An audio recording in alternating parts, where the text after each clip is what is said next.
Have you ever heard of the Sermon on the Mount?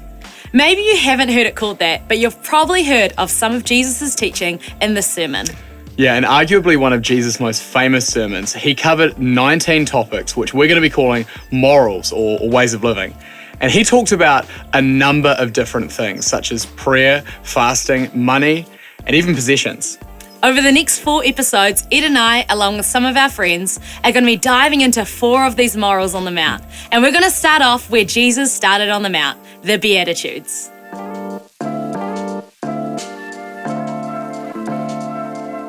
The Sermon on the Mount covers 3 chapters, from Matthew chapter 5 to Matthew chapter 7. And the Beatitudes are in Matthew 5, verse 3 to 11. And we're going to read the first 2 verses for context as well. Yeah, we want to encourage you wherever you are today. Why don't you follow along with us? Matthew chapter 5. One day, as he saw the crowds gathering, Jesus went up on the mountainside and sat down. His disciples gathered around him, and he began to teach them.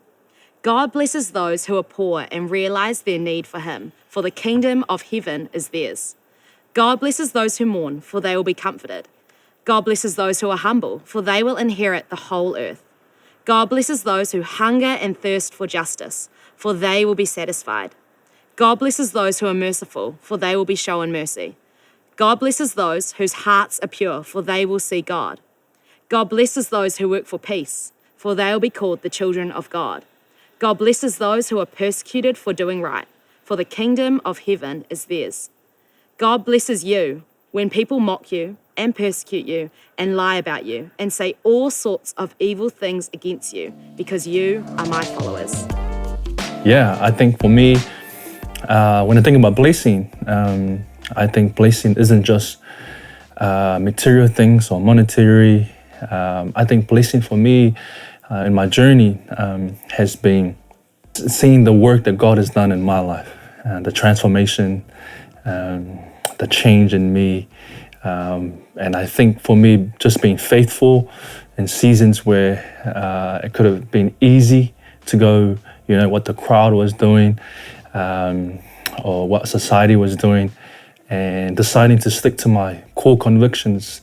I look back and really it's helped me to see transformation within me. And I think that's the blessing that I've experienced and witnessed is when I've chosen to live with kingdom values. And I think looking at my friends and my families and seeing what God has done has been a blessing as well. Seeing my parents come to know Christ, seeing uncles and aunties and nephews, seeing my mates at school who used to try and persuade me to change or to go along with them to, ungodly things, and seeing them now give their lives to God, having a friend who was planting a church, who was a worship leader, just seeing that is a blessing when I know in seasons of my life where I've decided to be faithful, have self-control, has been it's super amazing because I've just experienced God's goodness.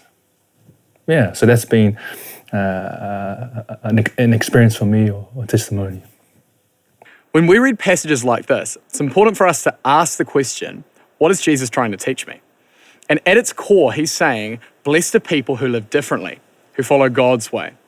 Just as he opens the sermon that's full of truth and instruction for how to live in a way that was countercultural then, it still is today as well.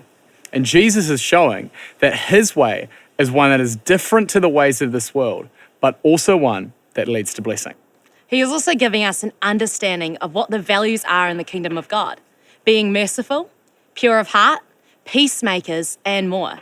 Values that on the surface seem to be so counter to the way that we think.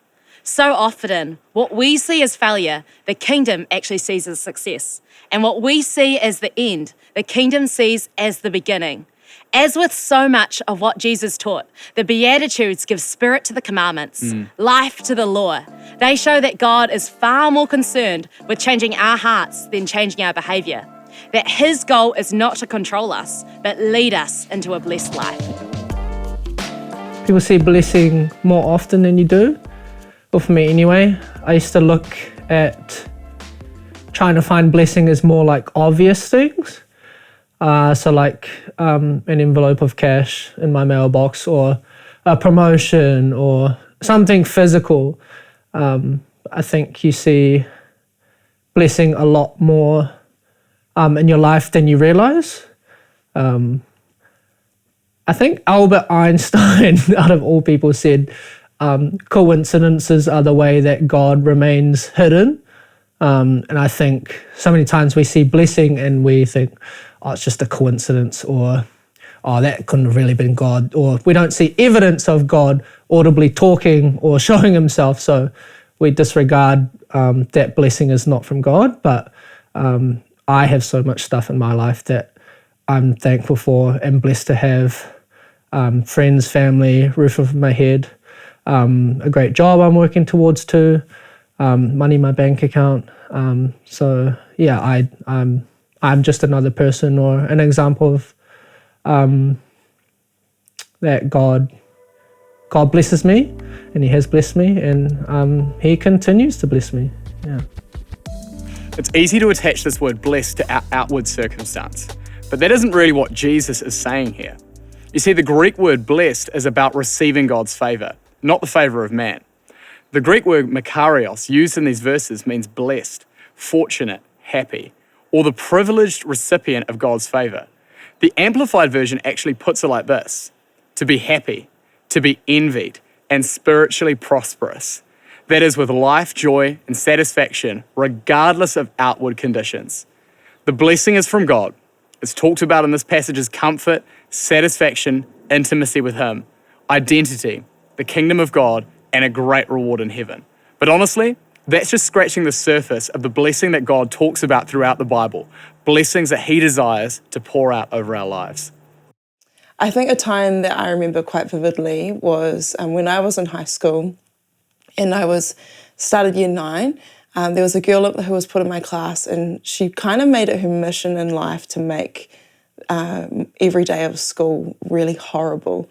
And it got to the point where I remember going home to my mum and dad and just saying to them, can you please, take me out of this school? I can't go. It was really a difficult time.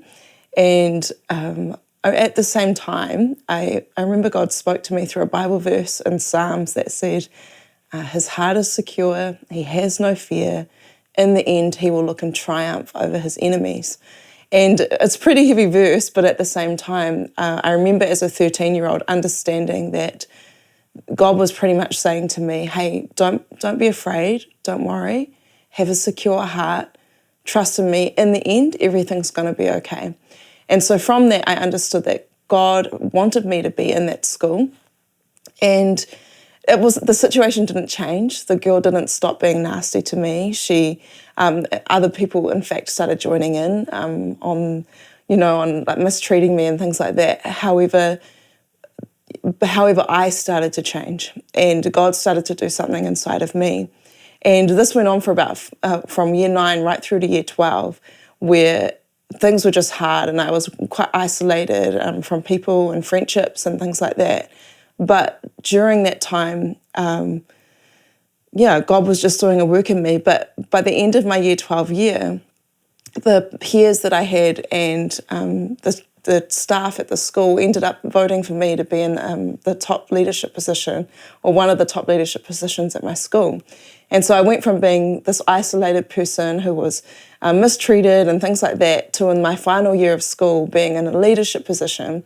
And I know that that was the blessing of God, because it couldn't have happened without him.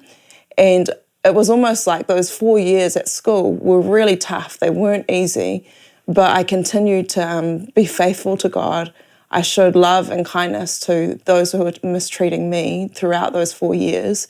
And when I got to my year 13 year, it was like that year of my life was so blessed that you forgot about the years before that had been really hard.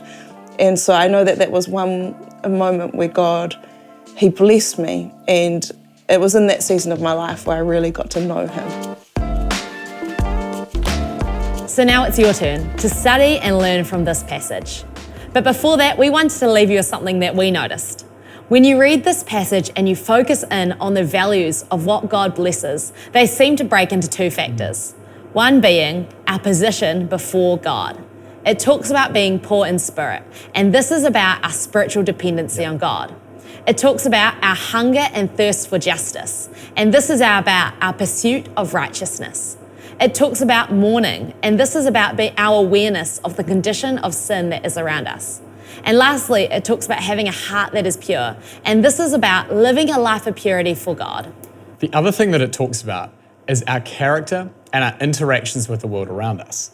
Things like being humble, merciful, what to do when we're persecuted, and living as a peacemaker. It shows us that this isn't just about how we interact with God or just how we interact with others. It's both and. There's a QR code that you can scan right now for our study. Why don't you take some time now to go through it and learn more about the Beatitudes and how they impact our lives. We'll be back next time for our next episode. See you then. See you later.